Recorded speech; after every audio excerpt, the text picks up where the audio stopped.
വലൈക്കും പ്രിയപ്പെട്ട വിദ്യാർത്ഥികളെ, തദ്കിറോ തഅനീസിലെ ജിൻസ് ഹഖീഖി ഒരു ഹഖീഖി നമ്മൾ പഠിച്ചു കഴിഞ്ഞു. ഇനി അതിൻ്റെ എക്സസൈസാണ് നമുക്ക് ചെയ്യാനുള്ളത്. ഒന്നാമത്തത് മുന്ദരിജ സെയിൽ അൽഫാസ് മേസെ മുദക്കർ ഓർ മുഅന്നസ് അലഗ് കർക്കെ ലിഖിയെ. താഴെയുള്ള ലഫ്ലുകളിൽ നിന്ന് മുദക്കറും മുഅന്നസും വേർതിരിച്ച് എഴുതാൻ. അപ്പോൾ നമ്മൾ മുമ്പ് ഒരുപാട് കായികകൾ ഓരോന്നിലും അഞ്ചാമത്തെ കായികകൾ പറഞ്ഞിരുന്നില്ലേ? അപ്പോൾ അതിനനുസരിച്ച് ഇത് മാറ്റി എഴുതുക. പിന്നെ അടുത്തത് അടുത്തത് ഖാലി ജഗാമെ കൗസമെ ദിയെ ഗए अल्फाज को ज़माना हाल में इस्तेमाल करके पुर कीजिए. അപ്പോൾ ഇത് ഇവിടെയുള്ള ബ്രാക്കറ്റുകളിലുള്ള ലഫ്സുകളിൽ നിന്ന് ഹാലിൻ്റെ ഇതായിട്ട് ഇത് ഉപയോഗിക്കാൻ, ഹാലില്ല അവൻ പോകുന്നു, തിന്നുന്നു, ഇരിക്കുന്നു എന്നുള്ള ആ ഇതായിട്ട് ഉപയോഗിക്കുക. എന്നിട്ട് പൂർത്തീകരിക്കുക വിട്ട ഭാഗം. ചൂളമേ ഷോല അടുപ്പിൽ തീനാളം ഉയരുന്നു. ഉഠിന അപ്പോൾ ഉടുത്താ ഹേ, അവ ഉടുത്തി ഹേ, എന്താണ് വേണ്ടത് അങ്ങനെ കൊടുക്കുക.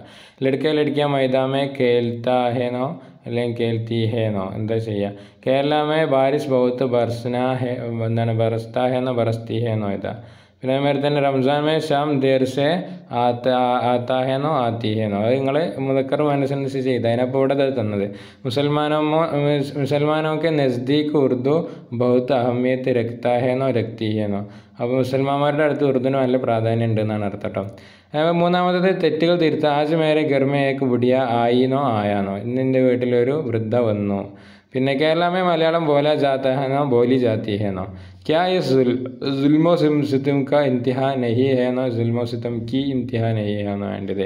മാം ബാപ്പ് ഹമാരെ लिए തക്ലീഫ് ഉടാത്തി ഹേ എന്നാണോ ഉടാത്ത ഹേ എന്നാണോ. ഉമ്മ ഉപ്പ നമുക്ക് വേണ്ടി. മൂന്നാമത്തേൻ്റെ അർത്ഥം ഈ അക്രമത്തിനും അനീതിക്കുന്നതിനും ഒരു അവസാനമില്ലേ. നാലാമത്തേൻ്റെ അർത്ഥം മാം ബാപ്പ് ഹമാരെ लिए നമുക്ക് വേണ്ടി ഉമ്മ ഉപ്പയൊക്കെ എന്ത് ചെയ്യുന്നു, വളരെ കഷ്ടപ്പെടുന്നു. തേരന്താസ് കാ നിശാന ഒലത് പടുകയും. അടുത്തത് തേരന്താസ് കാ നിശാന നീന്തൽ മത്സരത്തിൻ്റെ അടയാളം അത് തെറ്റിപ്പോയിക്കണേ. അടയാളം വെച്ചത് തെറ്റിപ്പോയിക്കണേന്ന്. ഒലത്ത് പടുകയാന്നോ ഒലത്ത് പടുകയെന്നോ വേണ്ടത്. അപ്പോൾ ഇതനുസരിച്ച് ഇഷാറ എഴുതിയിട്ട് ഇന്നത്തെ ആ വർക്കിൽ അപ്ലോഡ് ചെയ്യുക. അസ്സലാമു അലൈക്കും വറഹ്മത്തുള്ളാഹി.